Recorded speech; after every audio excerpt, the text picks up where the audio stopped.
Buenas tardes, reciban un cordial saludo. Somos estudiantes de octavo semestre de la Corporación Universitaria Iberoamericana y el día de hoy les vamos a hablar acerca de las alteraciones neuropsicológicas en la infancia, en especial del trastorno por déficit de atención.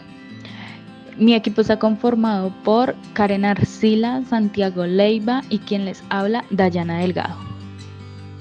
Hola, muy buenos días, tardes, noches. Como dijo mi compañera Dayana, mi nombre es Santiago y hoy tengo el honor de explicar el trastorno por déficit de atención, más conocido como el TDAH.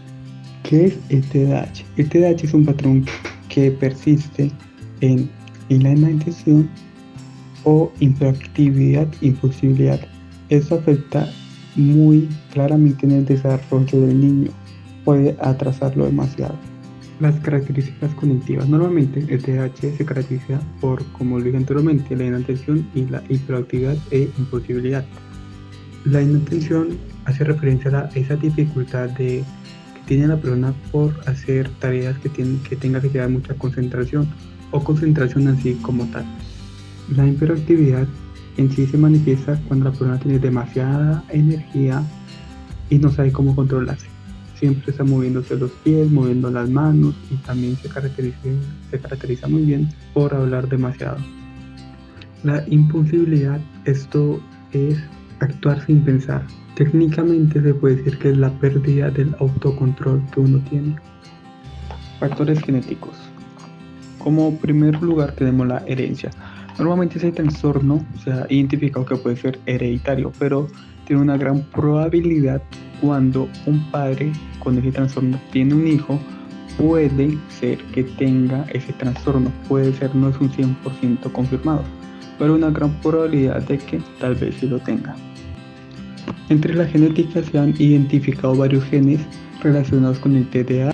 Esos genes están relacionados con la regulación de los neurotransmisores, en los cuales ellos juegan un papel importante en las funciones cerebrales de cada ser humano. Formas de evaluación según el Manual de Diagnóstico de los Trastornos Mentales. Para cumplir los criterios de diagnóstico del trastorno por déficit de atención según el manual, se debe tener en cuenta lo siguiente. La evaluación del trastorno por déficit de atención se debe de realizar por un especialista en psicología infantil. Aquel se encarga de realizar una serie de pruebas al menor, en lo cual confirme o descarte el diagnóstico. Esta evaluación debe ser exhaustiva y rigurosa para así poder analizar 3 áreas importantes. El área emocional y comportamental. En esta área se realizan entrevistas y se administran cuestionarios a los padres, a los profesores y hasta al propio niño para así obtener información como evidencia de las dificultades que se están presentando a nivel emocional y comportamental. Seguido de esto, se analiza el área intelectual, en lo cual se le administrará una prueba de inteligencia con el objetivo de conocer cuál es la capacidad intelectual que genera el niño, es decir, cuál es su coeficiente, también cuáles son sus puntos fuertes y sus puntos débiles en las áreas cognitivas.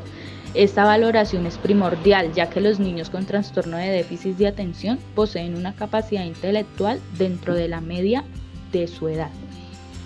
Seguido, se van a analizar las funciones ejecutivas, las cuales son las habilidades mentales complejas esenciales para planificar y organizar y realizar tareas. Debe guiarse y regularse el comportamiento. Además, se redirige la consecución de una meta en específico y se habla en conjunto de ellas.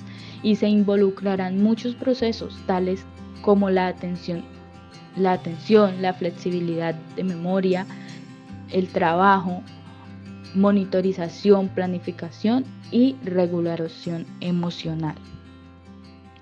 Al profesional evaluar todos estos puntos, se debe tener en cuenta que estos síntomas se clasifican de la A hasta la I. También se debe tener en cuenta que el menor debe cumplir con 6 o más síntomas durante los 6 meses. A partir de los 17 años se requiere un mínimo de 5 síntomas. Y además el profesional debe de haber estado presente en 2 o más entornos, por ejemplo en la casa, en la escuela o los sitios favoritos en los que frecuenta el menor.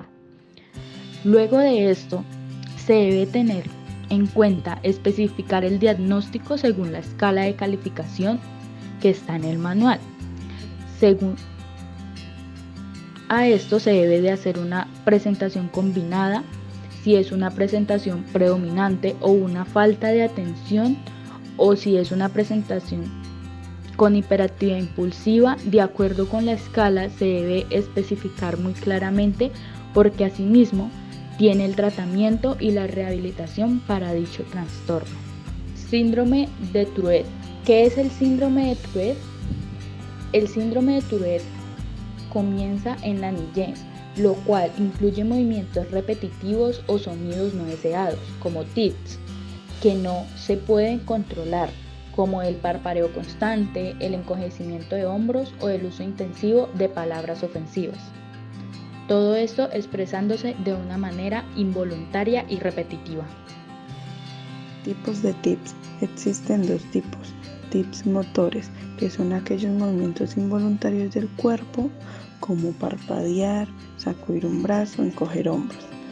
Tics vocales son los sonidos involuntarios que hace una persona con su voz, como gritar una palabra, una frase o tatarear. Y estos tics pueden ser simples o complejos. Tics simples son aquellos que involucran solo una parte del cuerpo y pueden ser como cerrar los ojos o el sonido al olfatear. Tics complejos por lo general son los que utilizan una mayor parte de su cuerpo y pueden tener un patrón de seguimiento que sea bostecear, levantar un brazo y seguido por gritar una palabra o una frase. Factores de riesgo y causas. Aunque aún los científicos siguen estudiando los factores de riesgo y las causas con el fin de mejorar este padecimiento y poder encontrar una manera de reducir o mejorar este síndrome y el riesgo de que las personas que lo padecen tengan una calidad de vida mucho mejor. Hay algunos estudios realizados por científicos que revelan que algunos de estos síntomas están relacionados con el síndrome de Tourette. Sin embargo, se requieren muchas más investigaciones para poder comprender estas relaciones. Los síntomas son fumar durante el embarazo, bajo peso al nacer, infecciones y complicaciones del embarazo. Diagnóstico de los trastornos de los tics.